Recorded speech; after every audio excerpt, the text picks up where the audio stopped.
Used car खरीदते वक्त quality की गारंटी भी चाहिए, मिलेगी, बराबर मिलेगी। कार देखो देता है आपको क्वालिटी का पक्का वादा, क्वालिटी सील के साथ, 6 महीने की कॉम्प्रिहेंसिव वारंटी के साथ। और पसंद ना आए तो कार देखो देगा 7 दिन में पूरे पैसे वापस। बस कार देखो पर जाओ और बुक करो अपने पसंद की क्वालिटी सील वाली कार। नमस्कार, मैं हूं माधवी और आप देख रहे हैं स्वामी। अब समाचार विस्तार से।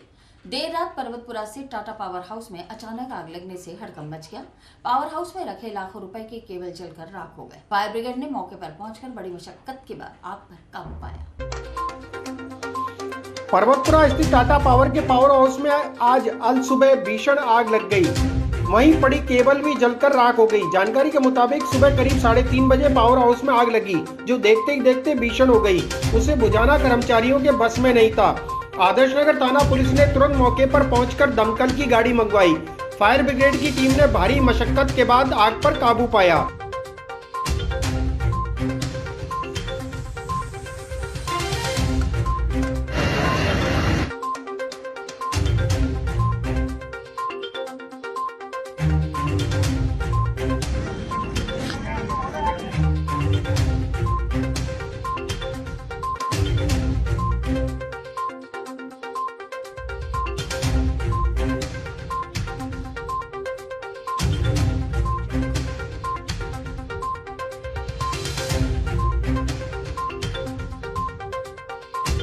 राजस्थान सरकार में हुए मंत्रिमंडल विस्तार पर भाजपा अल्पसंख्यक मोर्चा द्वारा अल्पसंख्यकों को उचित स्थान नहीं मिलने पर कलेक्ट्रेट के बाहर प्रदर्शन किया गया।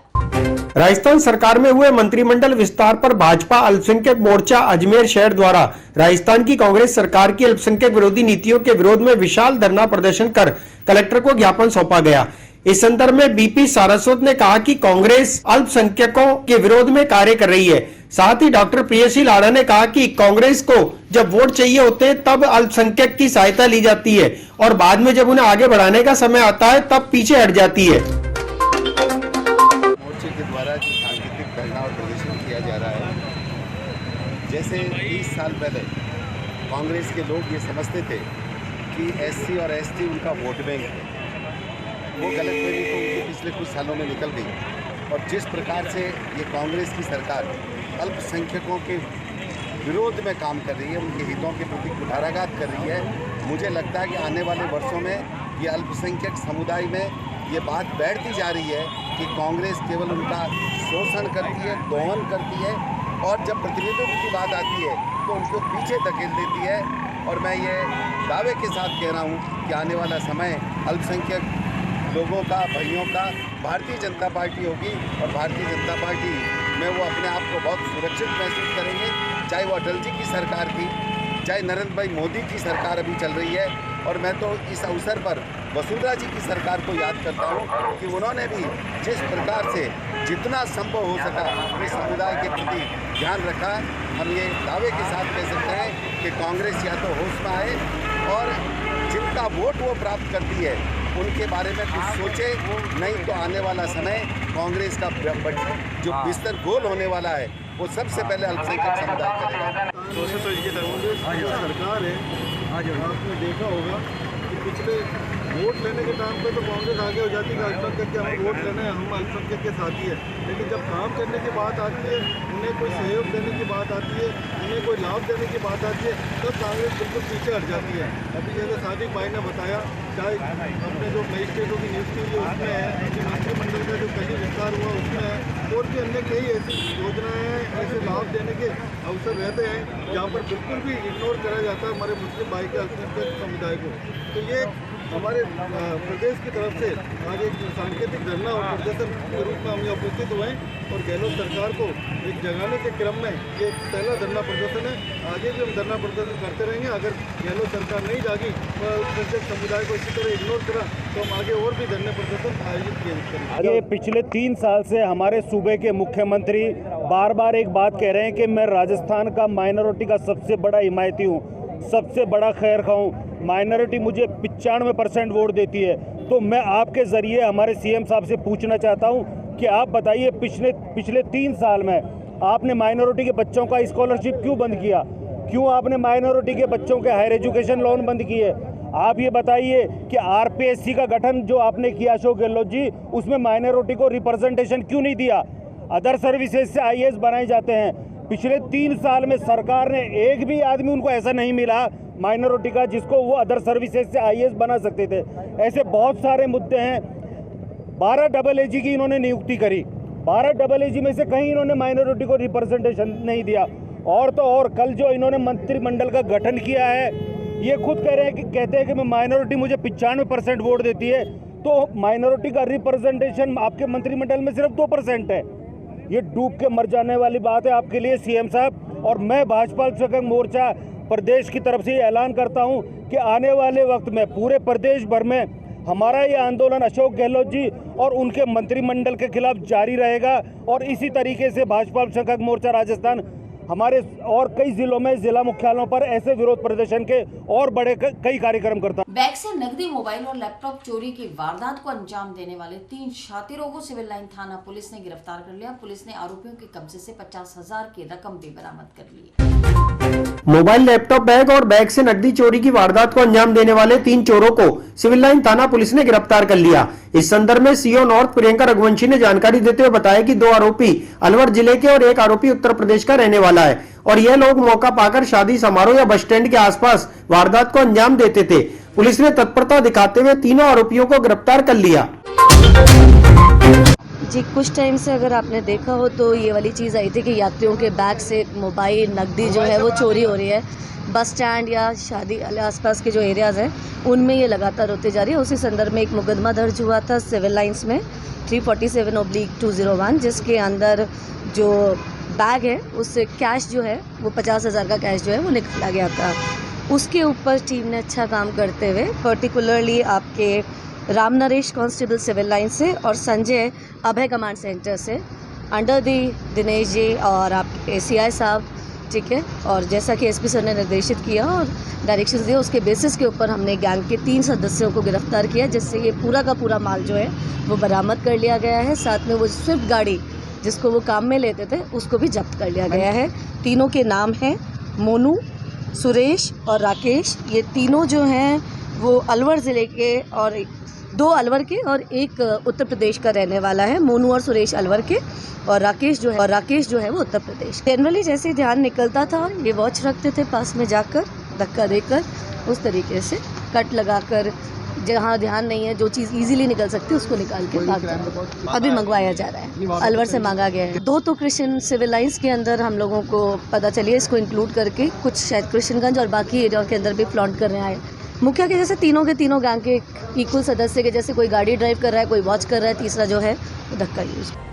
अजमेर राजकीय महाविद्यालय में एनएसयूआई के छात्रों ने एनसीसी भर्ती में धांधली का आरोप लगाते हुए प्राचार्य को ज्ञापन सौंपा। ज्ञापन में छात्रों ने एनसीसी में हुई भर्ती की उच्च स्तरीय जांच की मांग की। अजमेर राजकीय महाविद्यालय में एनएसयूआई के छात्रों ने एनसीसी भर्ती में धांधली का आरोप लगाते हुए प्राचार्य को ज्ञापन सौंपा। कार्यकर्ताओं ने जानकारी देते हुए बताया कि कुछ समय पूर्व एनसीसी की भर्ती की गई थी, जिसमें धांधली भी हो गई। साथ ही एनसीसी में सीटें बढ़ाने को लेकर भी प्राचार्य को ज्ञापन दिया गया। कार्यकर्ताओं ने मांग की है कि एनसीसी के एनओ को बदला जाए और एनसीसी में हुई भर्ती की उच्च स्तरीय जांच भी की जाए।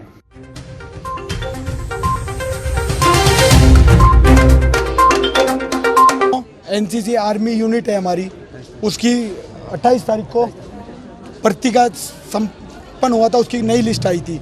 इन्होंने लिस्ट भी, हर बार का प्रोसेस होता है कि नोटिस बोर्ड पे लिस्ट चस्पा की जाती है, इन्होंने पता नहीं कौन सा डिजिटल मोड अपनाया है। गवर्नमेंट कॉलेज ही पूरा डिजिटल हो रहा है। डिजिटली इन्होंने व्हाट्सएप ग्रुप बनाए, व्हाट्सएप ग्रुप बना के कुछ लड़कों को ऐड करा, फिर कुछ को खुद ने रिमूव कर दिया, पता नहीं क्या कारण रहा, फिर नए लड़के ऐड कर लिए। जो ये भ्रष्टाचार एनसीसी की भर्ती में हुआ है, हम इसका ज्ञापन लेकर आज प्राचार्य महोदय के पास आए थे। और जो हमारी मुख्य मांग है, एक तो एनसीसी का एनओ चेंज किया जाए और जो एनसीसी की सीटें हैं वो भी कुछ बढ़ाई जाए, क्योंकि सभी किसान, गरीब छात्र ये चाहता है कि वो एनसीसी में शामिल होकर इस देश की सुरक्षा करे। इस देश के बॉर्डर पे ये जो किसान और गरीब परिवार का छात्र दूर दूर से आज राजकीय महाविद्यालय अजमेर में पढ़ने आता है, उन सब की ये आशा रहती है कि वो एनसीसी में भाग लेंगे। लेकिन इस एनसीसी में जो भ्रष्टाचार हुआ है, उससे जो एक आम गरीब किसान परिवार के छात्र का जो नुकसान हुआ है, उसका आसमान टूट चुका है। क्योंकि वो पूरी उम्मीद लेकर कोई पाली से आता है, कोई जोधपुर से आता है, कोई नागौर से आता है। राजकीय महाविद्यालय उत्तर भारत का सबसे बड़ा महाविद्यालय है। इस महाविद्यालय में पूरे संभाग से 100-100 किलोमीटर 200-200 किलोमीटर दूर से छात्र सिर्फ एनसीसी में भाग लेने आता है। लेकिन एनसीसी में जो भ्रष्टाचार करके इन्होंने छात्र हितों का हनन किया है, एनएसयूआई इस बात को उठाने के लिए पुरजोर तरीके से इन छात्र शक्ति के साथ आज आगे आई है। और ये हमारी मांग जब तक जारी रहेगी, जब तक NO Manoj Yadav sir change नहीं होते हैं और एनसीसी में सीटें बढ़ाई नहीं जाती और जो पुरानी भर्ती इन्होंने करी है उसको निरस्त करके नए रूप से समान तरीके से भर्ती की जाए। जो वीवीआईपी कल्चर इन्होंने चालू करा है व्हाट्सएप ग्रुप वाला, एक किसान गरीब छात्र कहाँ से फ़ोन एंड्रॉयड लाएगा, इनको ये बताओ। उसको कहाँ से वो ग्रुप व्हाट्सएप ग्रुप में वो ऐड होगा। इनको ये नहीं पता कि किसान बीपीएल कार्ड धारक छात्र यहाँ एडमिशन लेते हैं, उनके पास एंड्रॉयड फ़ोन की सुविधा नहीं होती है। इन्होंने व्हाट्सएप ग्रुप तो बना दिए लेकिन छात्रों की आधी अधूरी जानकारी है। कई हमारे पास शिकायतें ऐसी भी आई है कि इन्होंने जेक और चेक से कई भर्तियाँ करी है। तो हमारी ये मांग है कि इस भर्ती की पुनः जांच की जाए, इस पे जांच कमेटी बिठाई जाए और इस भर्ती को निरस्त किया जाए। राजस्थान शिक्षा विभाग की ओर से चूरू में आयोजित 65वीं राज्य स्तरीय गर्ल्स एथलेटिक प्रतियोगिता आज से शुरू हुई। इस प्रतियोगिता में अजमेर जिले की 32 बालिकाएं भाग ले रही हैं। राजस्थान शिक्षा विभाग की ओर से चूरू में आयोजित 65वीं राज्य स्तरीय गर्ल्स एथलेटिक प्रतियोगिता अंडर 17 और अंडर 19 में अजमेर की एथलेटिक टीम ने भाग लिया। शिक्षा विभाग की ओर से आयोजित यह प्रतियोगिता चूरू में 22 नवंबर से 27 नवंबर तक की जा रही है। इसमें राजस्थान के सभी जिलों की एथलेटिक टीमें भाग ले रही हैं। साथ ही अजमेर जिले की 32 बालिकाएं भी इस प्रतियोगिता में भाग ले रही हैं।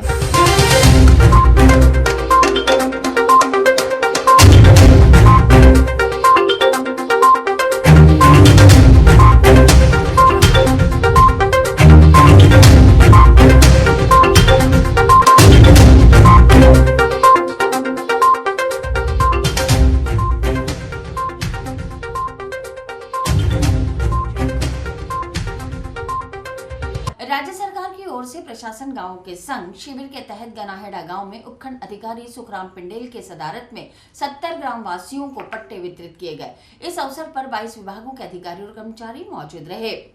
राज्य सरकार की ओर से शहरों के साथ गांवों में लोगों की समस्याओं के त्वरित समाधान के लिए प्रशासन गांवों के संग शिविर लगाए जा रहे हैं। इसी कड़ी में आज निकटवर्ती गांव गनाहेड़ा के राजीव गांधी सेवा केंद्र में उपखंड अधिकारी सुखाराम पिंडेल की सदारत में गनाहेड़ा ग्राम पंचायत का 1 दिवसीय प्रशासन गांवों के संग शिविर आयोजित हुआ।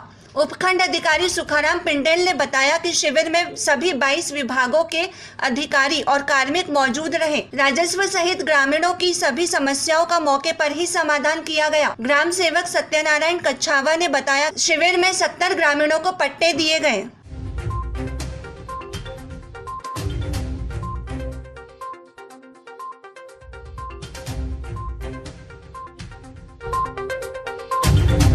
सरकार द्वारा ग्रामीण जन की समस्याएं मौके पे जाकर सुनने के लिए पूरे राजस्थान में प्रशासन गाँव के संग अभियान चलाया जा रहा है। और इसी क्रम में आज ग्राम पंचायत गनेड़ा के जो पंचायत भवन में प्रशासन गाँव के अभियान का कार्यक्रम चल रहा है, जिसमें सभी 22 विभागों के अधिकारी और कार्मिक ग्रामीणों की समस्याओं का मौके पर निस्तारण करने के लिए यहाँ उपस्थित हुए हैं। और इसमें विशेष रूप से राजस्व विभाग के कामों जैसे सरकारी भूमि में से रास्तों का तरमीम करना है, जो काश्तकार से खातेदार है वो आपसे सहमति से बंटवारा कराना चाहते तो बंटवारे के भी कम से कम 20 प्रकरण यहाँ बंटवारे किए जाएंगे। इसके साथ ही कई जो काश्तकार है जिनके खातों में या खसरे नंबर में नाम की या फिर कोई दूसरी रकबे की असूदियाँ हैं, उन असूदियों को दुरुस्त करने के लिए भी 166 और 136 राजस्थान पूर्व राजस्व अधिनियम के तहत प्रकरण है, वो लगभग 200 प्रकरण ऐसे हैं जिनका निस्तारण किया जाएगा। इसके अलावा कई तरह की जो पेंशन से विधवा है, पेंशन है, पालनहार योजना है, परित्यक्ता पेंशन है। इसके अलावा चाहे बिजली विभाग की कोई समस्या है, PWD की, PSD की या फिर और भी कोई समस्या है, उन सभी का समाधान आज मौके पर ही किया जाएगा। पुराना खातेदारी का जो बंटवारा हुआ है, पटवारी जी और गिरदावर साहब के सहयोग से हमारा बंटवारा किसानों के लिए ठीक है। खातेदार आयोजन हो रहा है, इसमें जो ग्राम पंचायत द्वारा जो उपलब्धि हासिल कर लोगों को जो राहत दी गई है उसमें 70 लोगों को पट्टे आवंटन किए जा रहे हैं। 14 जॉब कार्ड जो नए दिए जा रहे हैं, 14 नवीनीकरण जॉब कार्ड दिए जा रहे हैं और 16 वृद्धावस्था पेंशन पारित की गई है 4 विधवा पेंशन पारित की गई है, 4 परित्यक्ता पेंशन पारित की गई है और 2 पालनहार की राहत दी गई है। 18 जन्म प्रमाण पत्र का आज पंजीयन कर राहत दी गई है। 7 मृत्यु प्रमाण पत्र जारी किए गए हैं और 2 विवाह पंजीयन प्रमाण पत्र जारी किए गए हैं। 40 जन आधार लोगों को आवंटन किया गया है। 375 ई श्रम कार्ड जो लोगों को बनाकर दिए हैं और नवीन राशन कार्ड 12 दिए हैं और विकलांग पंजीकरण 3 किया गया है और कन्यादान हथलेवा योजना जो है उसमें 1 को पंजीयन किया गया है और प्रधानमंत्री आवास योजना के तहत 5 आवेदन लक्ष्य जो हमें ऊपर से मिला था उनके आवेदन की सैंक्शन आज जारी की गई। सरकार को धन्यवाद देना। 100 साल से हम परेशान हो रहे थे, तो सरकार को धन्यवाद देना चाहते हैं। पर्वतपुरा क्षेत्र में किराए के मकान में रहने वाले पीड़ित ने परिजनों के खिलाफ आदर्शनगर थाने में स्वयं के अपहरण का मामला दर्ज कराया है। पर्वतपुरा किराए के मकान में रहने वाले राजेंद्र कुमार ने अपने पिता और परिजनों पर जबरन गाड़ी में डालकर अपहरण कर ले जाने की शिकायत आदर्श नगर थाने में दर्ज कराई। इस संबंध में पुलिस ने जानकारी देते हुए बताया कि पीड़ित ने प्रेम विवाह किया था। इसी की नाराजगी के चलते परिजनों द्वारा जबरन गाड़ी में डालकर ब्यावर ले जाया गया। आदर्श नगर थाना पुलिस ने मामला दर्ज कर जाँच शुरू कर दी है। कल दिनांक 21/11/2021 को परिवादी श्री राजेंद्र सिंह सनोफ अर्जुन सिंह जाति रावत निवासी श्यामा का बाड़िया तहसील ब्यावर जिला अजमेर ने हाजिर थाना आकर रिपोर्ट दर्ज की कि मैंने 9/11/2021 को 24/9/2021 को जुबेदा नामक लड़की से प्रेम विवाह किया था, नाता किया था और मैं पार्ले फैक्ट्री पर्वतपुरा में मजदूरी का काम करता हूँ। बड़गाम में किराए का मकान लेकर रहता हूँ। दिनांक 9/11/2021 को मेरे परिवार के पिता अर्जुन सिंह और 3-4 अन्य लोग आए और मुझे ज़बरदस्ती गाड़ी में डाल कर ले गए, जिस पर प्रकरण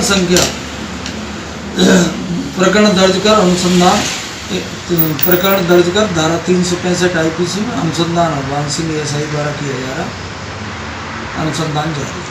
राजेंद्र सिंह सनोफ अर्जुन सिंह जाति रावत निवासी श्यामा का बाड़िया है, पोस्ट जालिया तहसील ब्यावर जिला अजमेर में रिपोर्ट दर्ज। बेटी की शादी के जेवरात खरीदने के लिए बाजार के लिए निकली महिलाओं के पर्स से नकदी व जेवरात चोरी होने का मामला सामने आया है।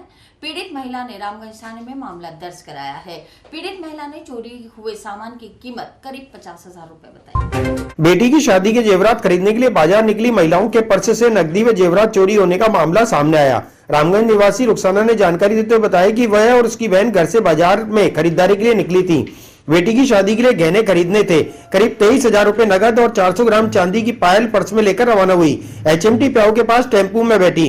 टेम्पू वाले को किराया देने के लिए पर्स देखा तो उसमें पैसे नदारद मिले, साथ ही पायल भी नहीं मिली। इस संबंध में महिलाओं ने पुलिस थाने में मुकदमा दर्ज कराया। जेवरात लेने जा रहे थे बच्चे के लिए बाजार के लिए सर, तो हम HMT प्याऊ से 5 नंबर रूट में बैठे टेम्पू में, तो उसमें हम जा रहे थे। तो हजारीबाग जब उतरे तो मैडम ने देखा कि पर्स में से पैसे देने थे उनको, टेम्पो वाले को तो देखा तो जेवरात और कैश दोनों सर निकले हुए थे। तो हम अक्का बक्का हो गया सर एकदम, और हमारे क्या कि टेम्पो वाले को पैसे नहीं दिए, टेम्पो चले गया। उसके बाद हमने सर FIR दर्ज करा दी अपने पुलिस थाने में, रामगंज थाने के अंदर। और सर ये आए दिन वारदात हो रही है, तो इससे क्या कि पब्लिक बहुत परेशान हो रही है। शादी का माहौल चल रहा है तो पब्लिक अपने खरीदारी करने जेवरात वगैरह लेने जाती है, तो जो पब्लिक का खून पसीना पैसा सर वो निकल जाता, तो बहुत दुख होता है इससे। गिरोह सक्रिय है सर इसके अंदर, तो वो लेडीज़ हैं 2 तो और 2 बच्चियाँ, तो वो दोनों क्या कि वारदात आए दिन कर रहे हैं सर। ये 23,000 रुपये केस गए और 250 ग्राम चांदी की पाजेब थी, 150 ग्राम एक चांदी की पाजेब थी सर, तो लगभग 50,000 का सामान हमारा गया सर। और इसी के साथ ही समाचार बुलेटिन समाप्त होते हैं। मुझे दीजिए इजाजत।